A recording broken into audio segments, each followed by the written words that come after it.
sarà stato l'agosto del 75, forse 76, ma se io ho 2 anni, ho la canottiera bianca, dei pantaloncini corti.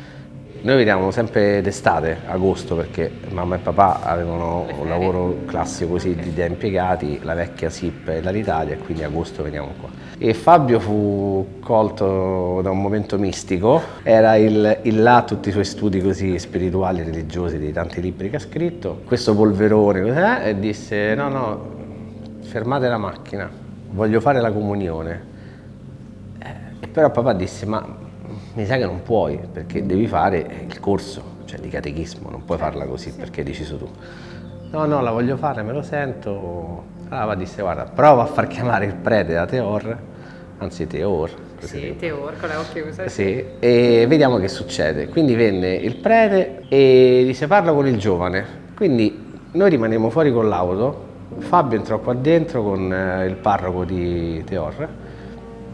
Non so cosa si dissero, però dopo un po' di minuti riuscì il parroco dicendo il ragazzo è prontissimo, sa tutto, anzi ha una forte spiritualità, ha desiderio di fare la comunione e comunione sia. E quindi entrammo qua.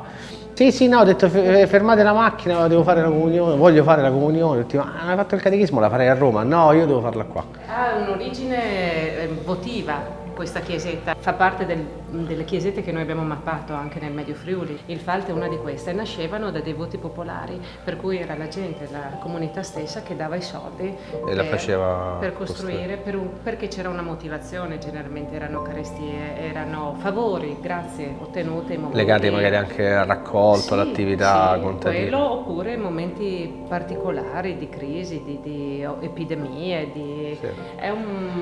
è dedicata inoltre questa comunque, anche se c'è l'immagine della Madonna, poi vedi che la Madonna compare da tante parti qui, però di per sé si chiamerebbe Ogni Santi, per cui è dedicata a tutti i santi.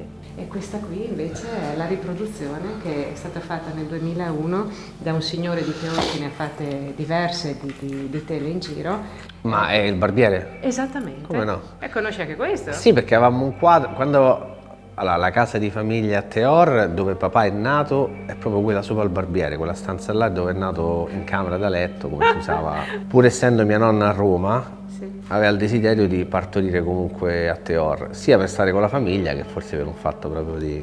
E quindi nacque là sopra. Poi dopo ci fu il barbiere e quando poi noi avevamo un'altra casa che non era quella di famiglia, papà disse no, facciamo fare un quadro con la piazzetta di Teor. Faceva un po' su commissione, ma papà poi c'era amico, quasi simbolica, c'era proprio il gusto suo di poter dipingere e sapere di avere un'opera in casa di qualcuno. Il quadro di Teor non era nella casa di Teor, è nella casa al mare, in modo che stando al mare dici però c'è Teor, sì, un po' che a Teor, il quadro di Teor dice vabbè esco e lo guardo il campanile. Sì, non ha senso. Sei molto radicato, a me piace molto questa cosa qua, che tu sei molto radicato. Sì, perché a Teor, tutti e due i nonni erano di Teor, cioè Zanello che dà il cognome Giovanni proprio di Teor, in questa casa dove c'è la curva lì sopra il barbiere, dove c'era il barbiere, prima della chiesa. Invece la casa dei Mainardis, cioè il cognome di nonna, è in via Marconi dopo, cioè superi la piazzetta e poi la prima a destra. Però è un po' inusuale, no? Anche perché noi ti sentiamo parlare di Teor, tu parli di Teor con questo accento. Romano, sì.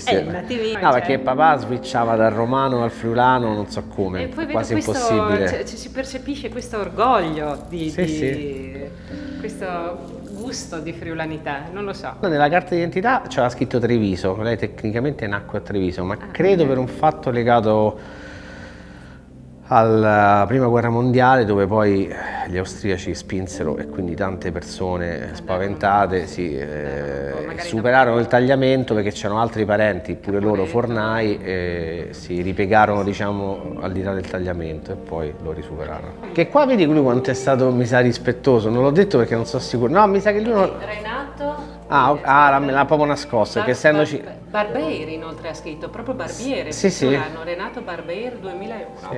Cioè, visto il soggetto, l'ha un po' nascosta qui per un fatto di... Però mi piace che sia firmato proprio con la professione, sì. È probabilmente confluito, viene dalla stella, c'è tutta una rete di che ci sono tuttora nelle case, le avranno avute anche... Sì, c'era la pompa. Esattamente, ma questo è a getto continuo, viene fuori...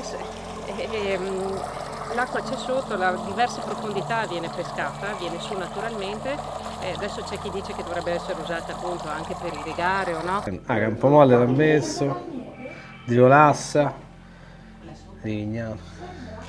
Questo l'avevi visto di papà a casa a Roma?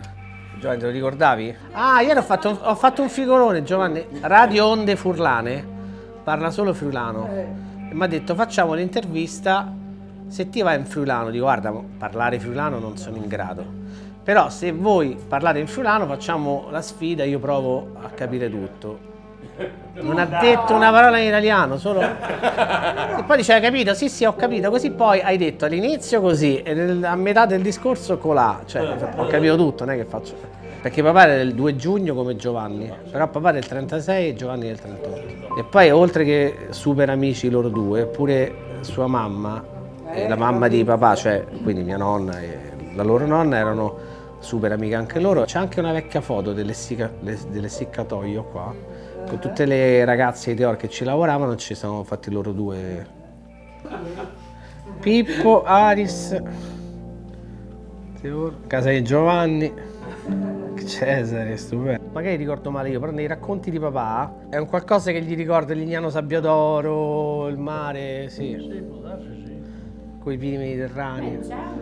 Un po', diciamo, un po' laguna, un po' mare. Perché qua dietro sembrerebbe altro acqua. Perché lui mi raccontava che quando andavo poi fino al mare ci voleva un bel po', però c'erano sempre questi paesaggi così. Beh, un brindisi alla nostra e al Friuli. A Franco e Giovanni. A Franco e Giovanni. È il 2 giugno.